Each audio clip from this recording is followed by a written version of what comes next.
Secretary बुला लो, एक copy मुझे भी दे दो।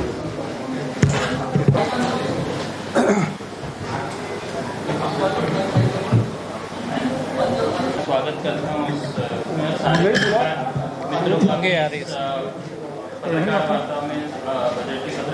इसको पहले रखना है, इसको रखना है, इसको फोटो कापी और करना है, हो गया है?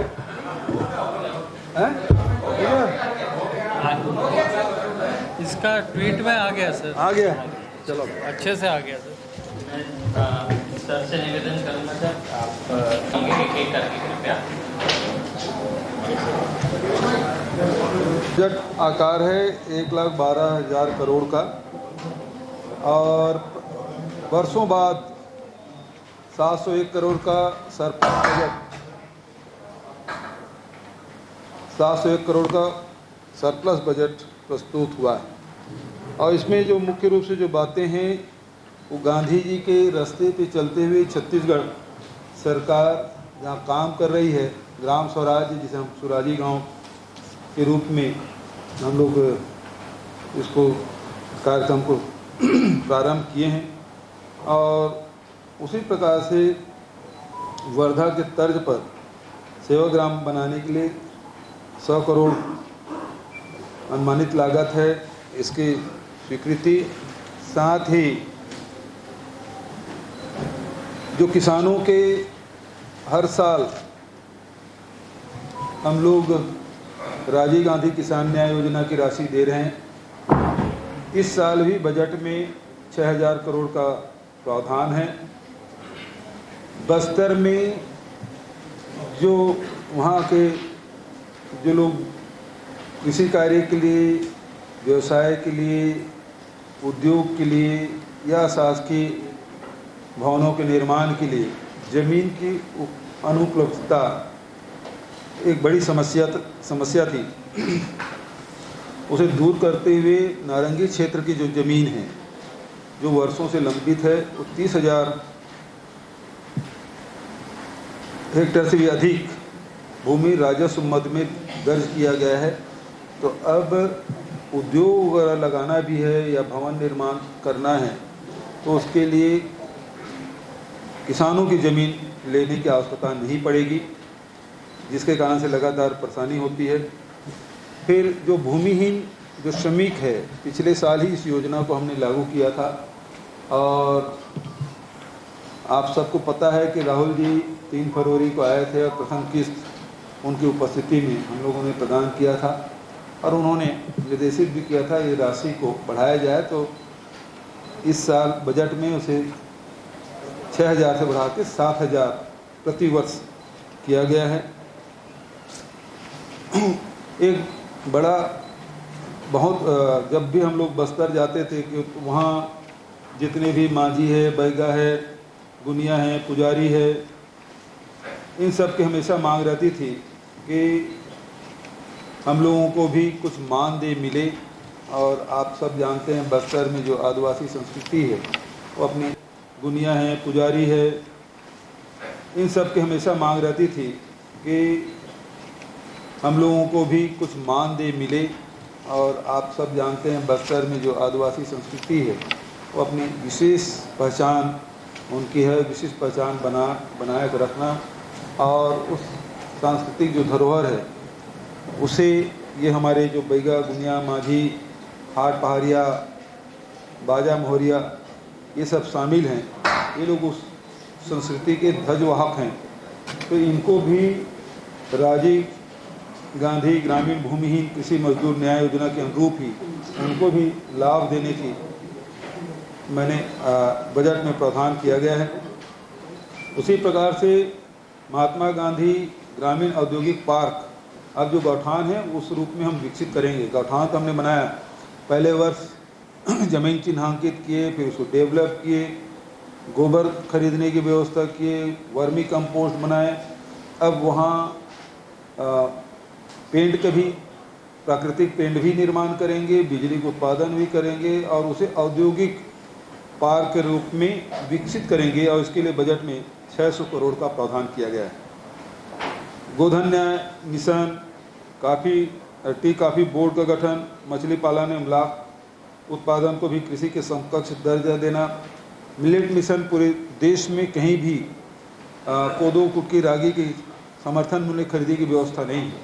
छत्तीसगढ़ पहला राज्य है जहां कोदो, कुटकी का 3000, रागी का 3000 से भी अधिक राशि के समर्थन मूल्य में खरीदी की व्यवस्था और उसे प्रोसेसिंग और विक्रय करने की व्यवस्था भी हम लोग इस बजट में शामिल किए हैं। इन सब के विपणन लघु वनोपज संघ के द्वारा किया जाएगा, जिसका नाम दिया गया है छत्तीसगढ़ हर्बल ब्रांड। और शहरी क्षेत्र में भी नवाचार के लिए छत्तीसगढ़ रोजगार मिशन, इसके लिए भी बजट में प्रावधान किया गया है। आर्थिक स्थिति को देखते हुए और लगातार छात्र बहुत सारी परीक्षाएं देते हैं और उसको ध्यान में रखते हुए भी, चाहे जितने भी राज्य स्तर के स्थानीय व्यावसायिक परीक्षाएं, छत्तीसगढ़ लोक सेवा आयोग के द्वारा आयोजित जो परीक्षाएं हैं उसमें छात्र छात्राओं से जो शुल्क लिया जाता था, तो स्थानीय जो हमारे प्रतिभागी होंगे उसे जितने भी शुल्क है उसको माफ़ करने की भी घोषणा मैंने की है। लगातार पुरानी पेंशन की मांग करते रहे और उस मांग को ध्यान में रखते हुए जो एनपीएस योजना के स्थान पर पुरानी पेंशन योजना बहाल करने की भी मैंने घोषणा की है। उसी प्रकार से हमारे जो शासकीय अधिवक्ता हैं, वकील हैं, उनके भी उसे भी बढ़ाने की मैंने घोषणा की है।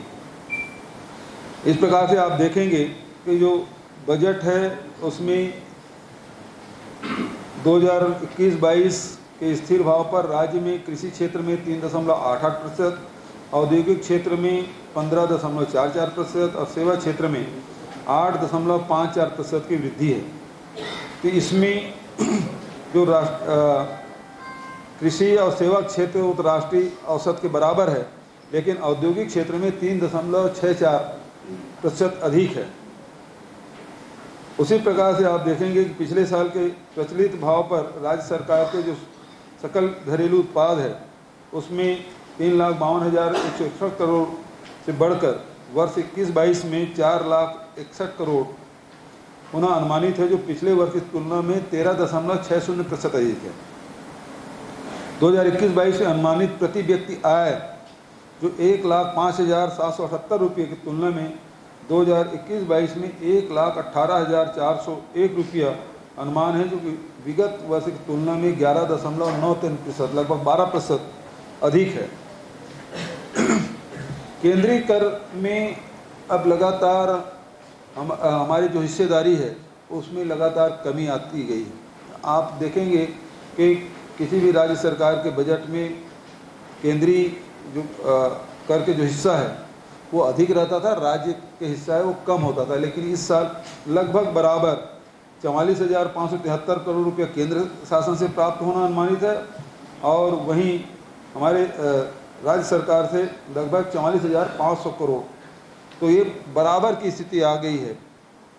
सबसे दुखद पहलू ये है कि जीएसटी में ये जून के बाद हम लोगों को मिलना बंद हो जाएगा। लगभग 5,000 करोड़ से भी अधिक राशि हम लोगों को इसका नुकसान उठाना पड़ेगा और जो भी उत्पादक राज्य है उसकी भी स्थिति यही है। तो इसमें भारत सरकार से हमने पहले भी कहा कि इसमें कुछ विचार किया जाए ताकि जो उत्पादक राज्य है उसके अर्थव्यवस्था में प्रतिकूल असर ना पड़े। जो हम लोगों को जो लगातार मितव्ययता और हम लोग जितने भी जो खर्चे हमारे हो रहे पिछले वर्ष की तुलना में 27% अधिक है और जो कि भारत सरकार से जो हमको कर प्राप्त होगा उसमें केवल 1% वृद्धि का अनुमान है। कृषि क्षेत्र में तो लगातार आप देखे होंगे कि जब से हमारी सरकार बनी है, पहले साल हम लोग ने पिछली सरकार तो केवल 12 लाख किसानों के धान खरीदी कर रहे थे और 57 लाख मीट्रिक टन खरीदा था, जबकि 2017 में जबकि हमारी सरकार बनने के बाद 83 लाख मीट्रिक टन, फिर 92 लाख मीट्रिक टन और इस साल 98 लाख मीट्रिक टन धान खरीदी हुई है, जो कि पिछले सरकार की तुलना में 9,77,000 किसानों की संख्या में वृद्धि हुई है और 41 लाख मीट्रिक टन धान खरीदी में भी बढ़ोतरी हुई है। हम लोगों ने जो धान को छोड़कर अन्य फसल ले रहे हैं उन किसानों को इनपुट सब्सिडी 10,000 रुपया और किसानों को धान के किसानों को 9,000 रुपये प्रति एकड़। पिछले 2 वर्षों में 10,152 करोड़ की सहायता राशि 20 लाख से अधिक किसानों को दी गई थी। अब इस साल उस प्रावधान के लिए मैं पहले भी बताया कि 6,000 करोड़ का इस साल प्रावधान है। तो हमारी सरकार के प्रयास यही है, चाहे वो गन्ना उत्पादक किसान जो 271 रुपये क्विंटल में बेचते थे उसको 355 रुपये प्रति क्विंटल की दर से खरीद रहे हैं, और इसके लिए भी बजट में 112 करोड़ का प्रावधान। चिराग मिशन है वो पूरे जो अनुसूचित क्षेत्र जिले हैं उसमें 25 ब्लॉकों में संचालित किया जाएगा, जिसके लिए इस साल 200 करोड़ का उसमें प्रावधान किया गया है। फसल बीमा के लिए भी प्रावधानित किया गया है। जो फलोद्यान है, सब्जी है, उसको भी लगातार बढ़ाने का हमारी सरकार की कोशिश, और इंटीग्रेटेड पैक हाउस की स्थापना की जाएगी और जिसमें अत्याधुनिक गामा विकिरण तकनीकी का उपयोग किया जाएगा। और उसी प्रकार से अभी भाभा एटॉमिक रिसर्च सेंटर के साइंटिस्ट आए थे, उनके साथ MU हुआ, और उसमें जो फल है, सब्जी है, जो कीटनाशक जो हम लोग छिड़कते हैं सब्जी और फल में, तो उसमें दवाइयाँ अवशेष रह जाते हैं, तो फोटोसैनिटरी प्रयोगशाला की स्थापना की जाएगी। कितना इसमें दवाई की मात्रा है उसको भी परीक्षण किया जाएगा, और विदेशों में खासकर यदि इसकी मात्रा निश्चित मात्रा से कम हो तभी वो लोग वहाँ सप्लाई की जा सकती है, तो उसके भी उपयोग और ज़्यादा दिन तक के हमारे फल सब्जी सुरक्षित रह सके, इसके लिए भी हम लोग इस बजट में वर्मी कंपोस्ट के बारे में तो लगातार मैं आपसे चर्चा करता ही हूँ।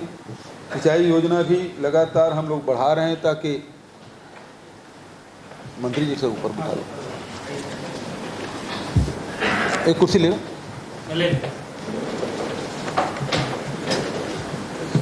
नहीं आप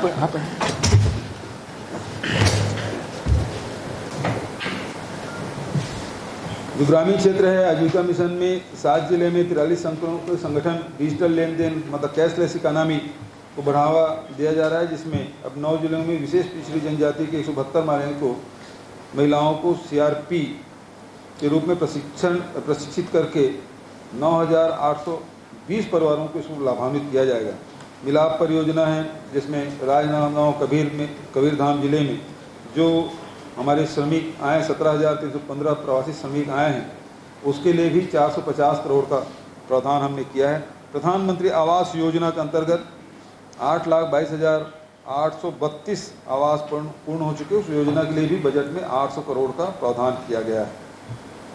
स्वच्छता मिशन के लिए भी प्रधानमंत्री ग्राम सड़क योजना के अंतर्गत भी और मुख्यमंत्री समग्र ग्रामीण विकास योजना 200 करोड़ और मूलभूत कार्य हेतु अनुदान योजना 260 करोड़ और 15 वित्त आयोग की अनुशंसा पर पंचायतों को अनुदान मद में 1,114 करोड़ का प्रावधान किया गया है। रेशम के बारे में जो लगातार हम लोग वैल्यू एडिशन कर रहे हैं, तो रैली कुकून है जो सीधा बाहर चला जाता है, तो उसे धागाकरण और उसके बाद जो प्रोसेसिंग है उसके भी यूनिट यहाँ डाला जाएगा। बस्तर में वही रैली कुकून मिलता है, बहुत कीमती, जो जिससे रेशम बनता है, उसके भी हम लोग यहाँ डालेंगे, जिसमें 200 स्वसहायता समूह को लाभ मिलेगा, उसके बैंक की स्थापना की जाएगी। तो इस प्रकार से उसे प्रशिक्षण और मशीन के उपकरण की सहायता भी इसके दी जाएगी। तो इससे निश्चित रूप से वहाँ की जो महिलाएं हैं उसको 6,000 से 7,000 रुपया के अतिरिक्त आमदनी हो सकेगा। कुम्हार परिवारों के लिए भी जो विद्युत चाक है उसकी भी व्यवस्था की गई है। पेयजल के लिए 1,000 करोड़ की व्यवस्था की गई है। और अटल नगर को बसाने की अब जिम्मेदारी हमारी है। अब इतना बड़ा स्ट्रक्चर खड़ा हो गया है, लेकिन वहाँ पानी की व्यवस्था नहीं है, तो 106 करोड़ का उसमें व्यवस्था किया गया है। स्वामी आत्मानंद अंग्रेजी स्कूल के लोकप्रियता को देखते हुए हिंदी की भी मांग थी, तो 32 स्वामी आत्मानंद उत्कृष्ट हिंदी विद्यालय भी शुरू किया जाएगा। अभी तक अंग्रेजी माध्यम स्कूल में 1,35,000 बच्चे विद्यार्थी इसमें प्रवेश लिए हैं और उसमें जो हिंदी विद्यालय जो खोलेंगे उसमें 17,500 बच्चे इससे लाभान्वित होंगे।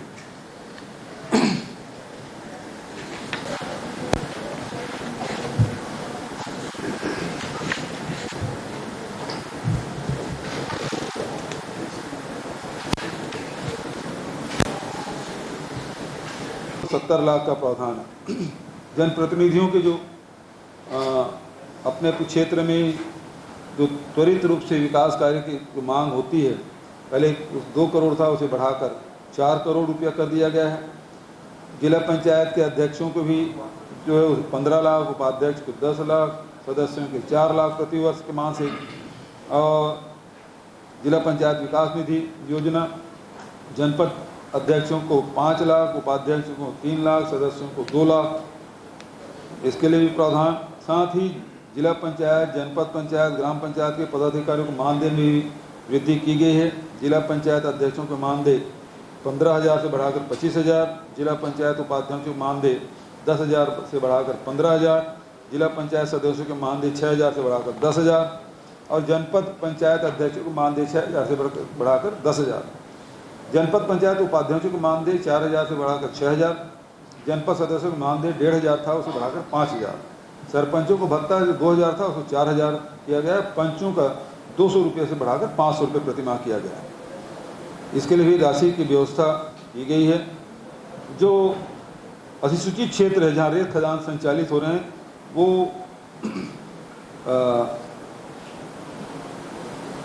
पंचायतों जो राज्य सरकार के द्वारा जो नीलामी की गई थे, उन क्षेत्रों में पंचायतों के द्वारा किए जाने की मैंने घोषणा की है और वहाँ कोई भी पंचायतों के सहमति के बिना कोई खदान संचालित नहीं होगा। सबसे बड़ी बात है कि अबूझ माड़ जो कि अभी तक के असर्वेक्षित था, उस दिशा में एक महत्वपूर्ण कदम हमने उठाया। अभी तक के 9 गाँव के सर्वे करके 676 किसानों को अस्थायी भू अभिलेख दिए जा चुके हैं और बचत जो 237 जो ग्राम हैं उसको सर्वेक्षण करके वहाँ के जो किसान हैं उनको भी पट्टा देने का काम हमारा होगा। नवीन तहसील भी बनाए हैं, अनुभाग भी बनाए हैं और साथ ही जिला जो बनाए हैं उसके लिए भी पदों की स्वीकृति प्रदान की गई है। जो ब्लॉक मुख्यालय में अधिकारी कर्मचारी रहते हैं उसके लिए आवास की भी व्यवस्था और साथ ही जो मानव तस्करी के रोकथाम के लिए राज्य स्तर पर एंटी ह्यूमन ट्रैफिकिंग ब्यूरो और सतर्कता के शिकायत सेल का गठन किया जाएगा, उसके लिए भी नवीन पद। और बस्तर में जो उस समय उसे कौन सा फोर्स बोलते थे, नहीं बस्तर में जो सहायक आरक्षक जी DRG के तहत और नियुक्तियां भी हुई है। 30 बिस्तर अस्पताल जगरगुंडा, जहां जो नक्सली का गढ़ कहा जाता था, अब वो मुक्त हो चुका है, तो वहाँ भी 30 बिस्तर। स्वास्थ्य केंद्र दुर्ग जिले में 10 बिस्तर, NRC की स्थापना और 45 नवीन पद और खैरागढ़ में 50 बिस्तर सिविल अस्पताल भवन निर्माण हेतु बजट में प्रस्ताव है। अंबिकापुर और कांकेर जो चिकित्सा महाविद्यालय है उसके उपकरण खरीदी की भी इसमें व्यवस्था और 150 पदों की स्वीकृति। उसी प्रकार से रायपुर में स्नातक छात्र छात्राओं के छात्रावास निर्माण एवं कर्मचारियों के आवास की भी इसमें व्यवस्था की गई है। खेमपा से लगातार जो नालों के उपचार जो नरवा योजना है उसमें 1,950 नालों को उपचारित करने के लिए 300 करोड़ के उसमें भी प्रावधान किया गया है। पहले केवल 7 लघु वनोपज खरीदे जाते थे, अब 65 लघु वनोपज खरीद रहे हैं। 2018 में आपको पता होगा कि 3 करोड़ 81 लाख रुपये की ही लघु वनोपज खरीदी होती थी। अब हम लोगों के प्रयास से 2020-21 में 153 करोड़ के लघु वनोपज खरीदी की व्यवस्था की गई है। कोदोकुट की रागी के बारे में भी मैं आपसे चर्चा कर चुका हूँ। जो नगरीय सुविधाएं हैं जिसमें जेनरिक मेडिसिन जो हमारे Shri Dhanvantari generic medical store है, इसके काफ़ी सफल रहा है और उसमें जो लाभान्वित होने वाले परिवार हैं, जिसमें 17 करोड़ की जो दवाई है उसमें 10 करोड़ तक की उसको छूट मिली है, उसका लाभ उन्हें मिला है। अब इसे बढ़ाकर सभी नगरीय निकायों में हम लोग करेंगे, इसको बढ़ाने की हम लोग कोशिश। और उसी प्रकार से जो मुख्यमंत्री शहरी स्लम स्वास्थ्य योजना है, जो 14 नगर निगम में 60 मोबाइल एम्बुलेंस और दाई दीदी क्लिनिक का संचालन किया जा रहा था, इस योजना की भी सफलता को ध्यान में रखते हुए समस्त नगर पालिका एवं नगर पंचायतों में भी लागू किया जाएगा। इसमें 50 करोड़ का प्रावधान है। शहरी क्षेत्र में मोर जमीन मोर मकान मोर चिन्हारी, इस योजना के लिए 450 करोड़ का प्रावधान है। आर्थिक गतिविधियों को गति प्रदान करने के उद्देश्य से नगरीय निकायों के संपत्ति के ऑफसेट वैल्यू को कलेक्टर गाइडलाइन में निर्धारित दर से 30% कम किया गया है। मिशन अमृत मिशन 2.0 में उसमें भी स्वच्छता और घरों में नल कनेक्शन प्रदान के 200 करोड़ और जल आवर्धन के लिए 380 करोड़ का प्रावधान है। ट्रीटमेंट प्लांट, जो सीवरेज ट्रीट प्लांट के लिए कोरबा, दंतेवाड़ा, शक्ति, श्री नारायण, चंद्रपुर में भी 20 करोड़ का भी प्रावधान किया गया है। राज्य 159 करोड़ नवीन कार्य के लिए, 502 सड़क कार्य के लिए, 365 करोड़, 134 बृहद एवं मध्यम पुल निर्माण हेतु 103 करोड़, 8 नवीन शासकीय विश्राम गृह के लिए 3 करोड़, 15 रेलवे ओवरब्रिज के लिए 8 करोड़ 65 लाख, इस प्रकार की व्यवस्था की गई है। पहली बार वर्षों बाद सरप्लस बजट प्रस्तुत किया गया है। आप लोगों की तरफ कोई सवाल हो तो सादर आमंत्रित। लेटेस्ट न्यूज़ के लिए सब्सक्राइब करें और न्यूज़ अपडेट्स के लिए बेल आइकन पर क्लिक करें।